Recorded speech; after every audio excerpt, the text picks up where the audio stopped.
Welcome to Chillin' 101. We hope this video helps. You start by confirming the essentials so nothing downstream breaks. First, open your Feather client settings and copy the client ID and secret. You must ensure they match the provider exactly. Once done, check the redirect URI in both app and provider. An extra slash or wrong scheme will fail silently. Then sync system time because Oauth tokens are time-sensitive. If the clock is off, authentication can be denied. Make these checks before moving to token flows. Now you dig into the actual token exchange to see why it failed. Turn on verbose logs in Feather so you can read request headers, query parameters, and responses. This reveals mismatched scopes or invalid grant type.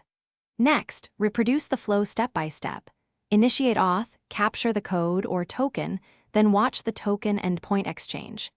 If you see 400 or 401, read the error description. It tells you the exact parameter or permission problem. Make adjustments. Finish by applying targeted fixes based on observed errors. If credentials were wrong or leaked, rotate the client secret and update Feather. That resolves many silent failures.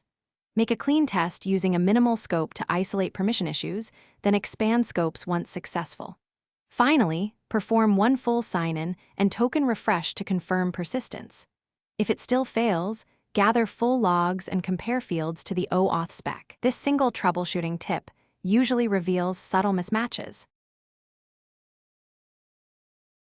Thanks for watching. Consider subscribing if we helped you.